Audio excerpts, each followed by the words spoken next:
कहानी वहीं से शुरू होती है जहां हर इंसान की कहानी शुरू होती है, जन्म से। लेकिन कहानी उन्हीं की याद रहती है जिनमें कोई बात होती है।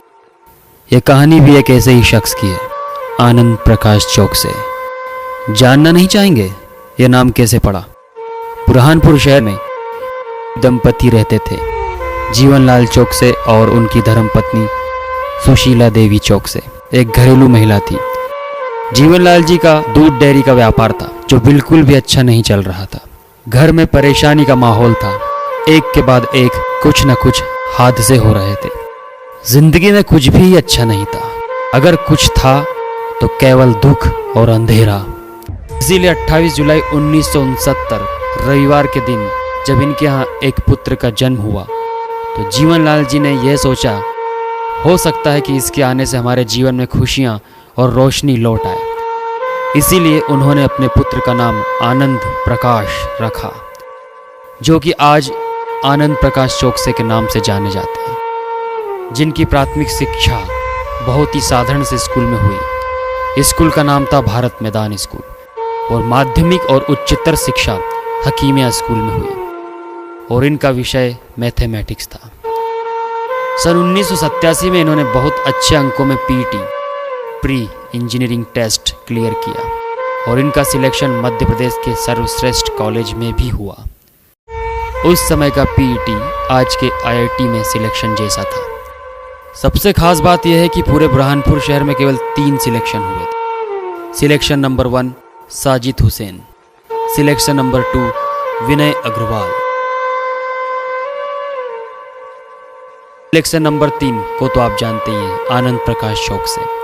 लेकिन इनके हाथ में जब रिजल्ट आया तो खुश ना होकर इनके दिमाग में कुछ और ही चल रहा था। इन्हें चिंताएं थी, बिना पैसों के उस शहर में मैं कैसे रहूँगा, मेरे बिना घर का क्या होगा। इसीलिए घर न जाकर ताप्ती नदी के किनारे मायूस होकर बैठ गए और सोचने लगे। और भविष्य से ज़्यादा उन्होंने अपना वर्तमान सुधारना ज़रूरी समझा और अपने परिवार के हित के लिए एक निर्णय लिया। और उन्होंने घर जाकर कहा, मुझे इंजीनियर नहीं बनना है, मुझे शिक्षक बनना है। इसी माहौल के चलते उनके घर में एक छोटी सी खुशी आई। उनकी माताजी की सरकारी नौकरी लग गई, जिससे उनको 80 रुपये महीने की आमदनी होने लगी। 1990 में इंदौर से उन्होंने अपनी एमएससी कंप्लीट की और वह एमएससी गोल्ड मेडलिस्ट कहलाए। 1991 में उन्होंने घर में ही अपनी कोचिंग क्लास स्टार्ट की और साथ में एक सोच भी थी कि मैं इंजीनियर नहीं बन पाया तो क्या, लेकिन मैं अपने बुरहानपुर शहर के बच्चों को इस शिक्षा से कभी वंचित नहीं रहने दूंगा। और उन्होंने अपनी कोचिंग क्लास का नाम सोनू कोचिंग क्लास रखा। 1992 में इनके साथ एक ऐसा साथी जुड़ा, मंजूषा जी, जो कि स्टूडेंट होने के साथ साथ स्टूडेंट्स को बायो पढ़ाती थी। और 1994 में ये आनंद सर के साथ विवाह करके इनकी जीवन संगिनी बन गई। उन्होंने अपना MBBS छोड़कर अपने पति आनंद प्रकाश चौकसे के साथ कंधे से कंधा मिलाकर शिक्षा के क्षेत्र को ही अपना भविष्य माना। 1996 में इनको और इनके परिवार को एक बहुत ही दुखद घटना का सामना करना पड़ा। इनके पिताजी की कैंसर से मृत्यु हुई। घर की स्थिति ठीक न होने के कारण आनंद सर ने अपने मित्रों से पैसों की सहायता मांगी अपने पिता के इलाज के लिए। वो धन के अभाव के कारण असहाय थे। लेकिन सोनू कोचिंग को अपार सफलता मिल रही थी क्योंकि उनका पढ़ाने का अंदाज बहुत ही अनोखा और विनोदपूर्ण था। कोचिंग की धन की राशि से इनके मन में एक आत्मविश्वास आया और 1998-99 में केवल 2 कमरे में न्यू विजन स्कूल की शुरुआत की। दिन रात के कठिन परिश्रम से उन्होंने बहुत ही शानदार रिजल्ट बुरहानपुर शहर को दिए और समय समय पर इन्हें शिक्षा के क्षेत्र में सरकार द्वारा सम्मान और पुरस्कार मिलते रहे। और सन 2000 में अपनी माताजी के VRS के पैसों से इन्होंने 11 एकड़ ज़मीन खरीदी और वहाँ मैक्रोविज़न की नींव रखी, जहाँ आज हम सब बैठे हैं। और आप सब ये अच्छे से जानते हैं, कोई भी सफलता आसानी से नहीं मिलती। उसके लिए कठिन परिश्रम, जज्बा, जुनून की ज़रूरत होती है। त्याग और समर्पण करना पड़ता है, बलिदान देना पड़ता है।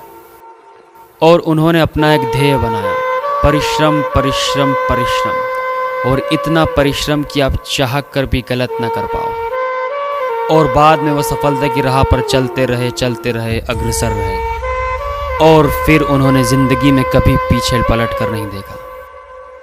और उनका नाम जिले स्तर से राज्य स्तर से राष्ट्रीय स्तर और राष्ट्रीय स्तर से अंतर्राष्ट्रीय स्तर पर उनका नाम पहचाने जाने लगा। वह नाम है आनंद प्रकाश चौक से। जी हाँ दोस्तों, ये वही नाम है जो उनके पिताजी जीवनलाल जी ने 28 जुलाई 1969 में रखा था। 1990 से शिक्षा के क्षेत्र में जुड़े रहते हुए आज मन किया कुछ दिल की बात की जाए।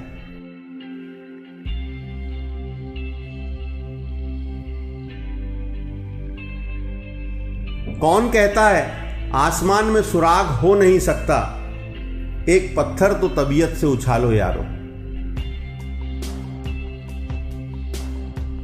साथियों, बहुत अच्छा समय चल रहा है, कोई विशेष कंपटीशन नहीं है। हम जितना चाहें, जैसा चाहें, अपनी जिस भी फील्ड में आप हैं, बहुत तरक्की कर सकते हैं, बहुत आगे जा सकते हैं। सिर्फ सोचने की बात है, आगे बढ़ें और एक मिसाल कायम करें। रफ्तार, पागलपन, मैं उड़ना चाहता हूँ, दौड़ना चाहता हूँ, गिरना भी चाहता हूँ, बस